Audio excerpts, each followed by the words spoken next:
नमस्कार मित्रांनो, मी हेमंत. मित्रांनो, शिक्षण हे प्रत्येकाच्या आयुष्यातील अत्यंत महत्त्वाचा भाग आहे. शिक्षणाशिवाय आजच्या जगात आपण फारसा तग धरू शकत नाही.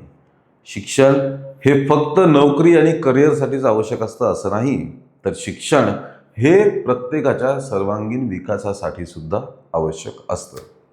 पण या शिक्षणाचा जेव्हा बाजार होऊ लागतो त्यावेळी मात्र फार भयानक परिस्थिती निर्माण होत असते. आपण पाहतोय देशात पेपर लीकमुळे काय काय घडतंय, काय काय होतंय, किती भयावह परिस्थिती निर्माण झाली होती हे आपण सर्वांनी खूप चांगल्या प्रकारे बघितलेलं आहे.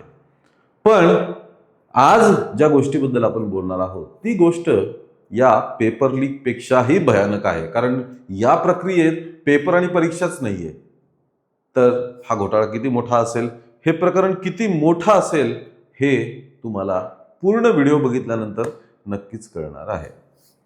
महाराष्ट्रात पुणे या शहराचा एक सगळ्यात मोठा लौकिक असा आहे, तो म्हणजे पुणे हे विद्येचं माहेरघर आहे.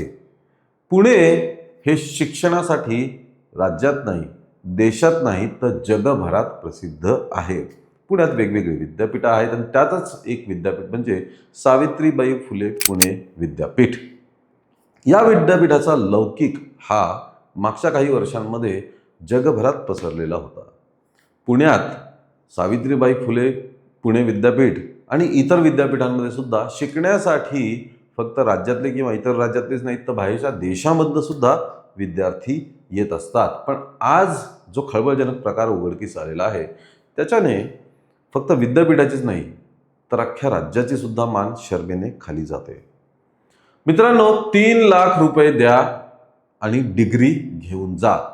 ना ॲडमिशन, ना परीक्षा, ना अभ्यास, काहीही नाही. 3 लाख रुपये द्या आणि ताबडतोब 3 वर्षांच्या मार्कशीट सहित डिग्री सर्टिफिकेट सुद्धा घेऊन जा. इथे होतकरू विद्यार्थी, गरीब विद्यार्थी रात्रंदिवस मेहनत करत करत आपलं शिक्षण घेत असतात. त्यांचे पालक, परिस्थिती कोणाची चांगली असते, कोणाची वाईट असते, कर्जबाजारी होऊन आपल्या मुलाच्या शिक्षणासाठी पैसे ते लावत असतात. पण 3 लाख रुपये द्या आणि सरळ डिग्रीज घेऊन जा. 3 वर्षांचा प्रश्नच नाही, कुठलीही प्रक्रियाच नाही शिक्षणाची, फक्त डिग्री डायरेक्ट घेऊन जायची. असा प्रकार पुण्यात उघडकीस आला आहे आणि विशेष म्हणजे एका रिक्षा चालकाने हा प्रकार उघडकीस आणलेला आहे. महेश कदम नावाचे व्यक्ती, त्यांच्यासोबत काय झालं, कोणी त्यांना ही ऑफर दिली, ते या प्रकरणात गेले तरी कसे, फसले कसे, हे सर्व आपण या व्हिडिओच्या माध्यमातून बघणार आहोत. मित्रांनो, महेश कदम हे रिक्षा चालक पुण्यातले. त्यांच्या मुलाचं नुकतंच 12वी पूर्ण झालं होतं. पुढील शिक्षणासाठी ते विचार करत होते. महेश कदम यांनी स्वतः सांगितलेल्या माहितीनुसार त्यांची परिस्थिती अतिशय खराब, म्हणजे रिक्षा चालवून ते परिवाराचं पोट भरत होते कसं बसं.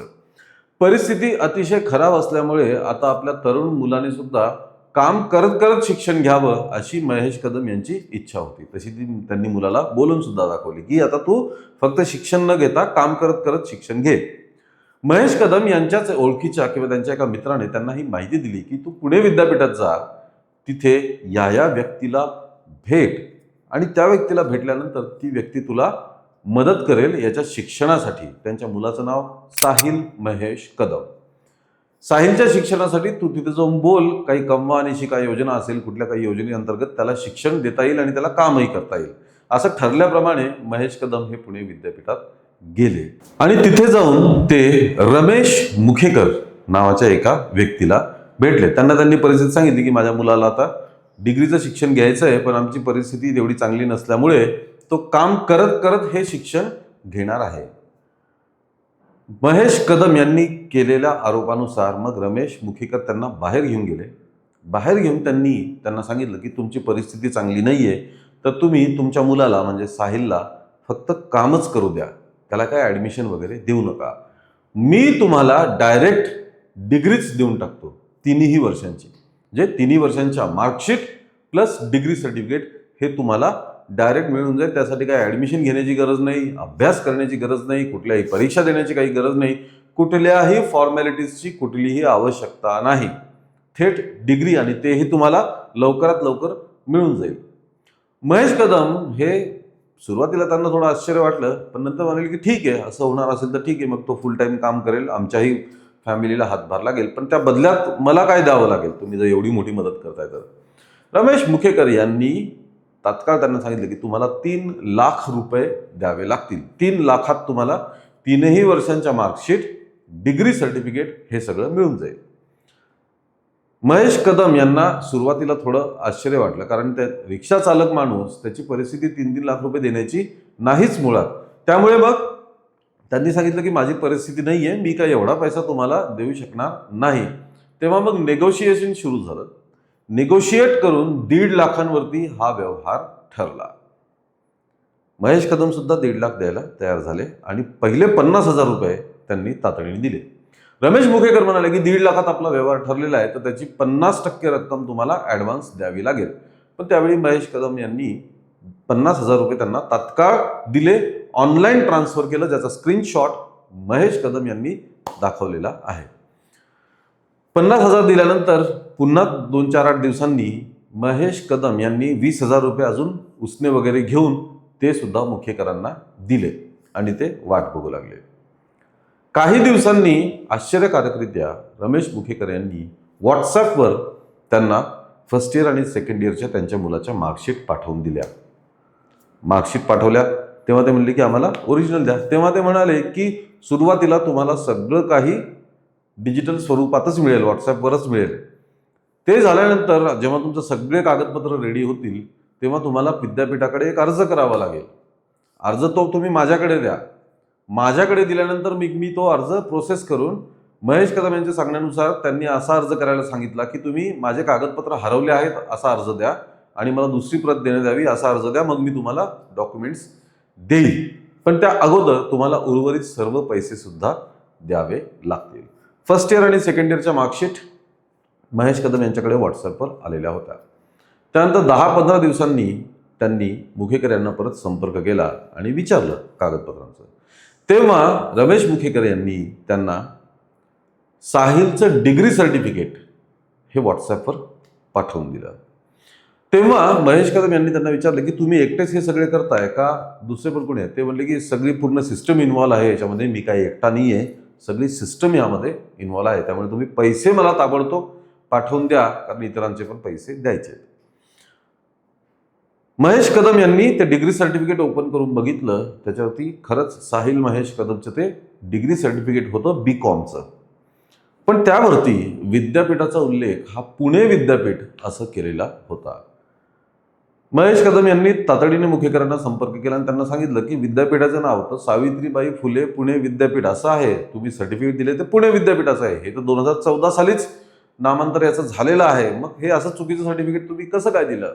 तेव्हा मुखेकर म्हणाले की ठीक आहे मी बघतो, आणि तातडीने त्यांनी पुणे विद्यापीठाचं आत्ताचं जे नाव आहे सावित्रीबाई फुले पुणे विद्यापीठ असं करून त्यांना सर्टिफिकेट पाठवलं. पण इथेच सगळी गडबड झाली.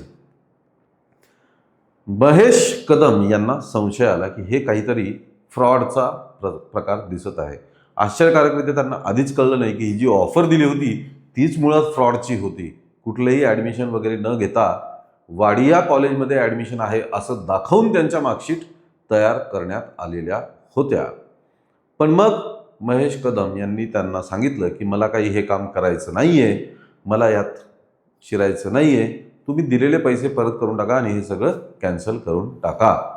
तेव्हा मुखेकर म्हणाले की आता दिलेले पैसे तर काही परत मिळत नसतात, तुम्हाला ते सोडून द्यावे लागतील, आणि जर तुम्हाला हे डिग्री मार्कशीट्स वगैरे सगळ्या पाहिजे असतील तर उरलेले पैसे द्या, सगळे कागदपत्र घेऊन जा, अन्यथा दिलेले पैसे सोडून द्या. या गोष्टीमुळे व्यथित झालेल्या मग महेश कदम यांनी विद्यापीठ प्रशासनाकडे धाव घेतली. विद्यापीठ प्रशासनाला हे सर्व प्रकार जो घडलेला आहे तो कळवला. RPIचे एक नेते गायकवाड म्हणून ते त्यांच्या ओळखीचे, त्यांच्याकडे त्यांनी हा सगळा प्रकार नेला आणि त्यानंतर विद्यापीठाकडनं या प्रकरणाची चौकशी करण्यासाठी सत्यशोधक समितीची स्थापना करण्यात आलेली आहे असं विद्यापीठ प्रशासनाने माध्यमांसमोर बोलताना कळवलेलं आहे. मित्रांनो, या प्रकरणात आता पोलिसांचा प्रवेश झालाय की नाही, तक्रार दाखल केलेली आहे की नाही, उपलब्ध माहितीनुसार सध्या तरी अजून पोलिसात तक्रार दाखल केली नाही, पण ती होणारच आहे. कारण हा खूप मोठा गुन्हा आहे.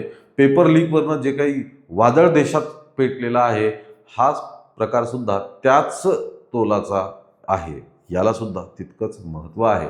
कारण इथे परीक्षा पेपर हा प्रकारच नाही आहे. इथे डायरेक्ट पैसे द्या आणि डायरेक्ट डिग्री घ्या असा प्रकार असल्यामुळे याला आता फार गांभीर्याने घ्यावं लागणार आहे.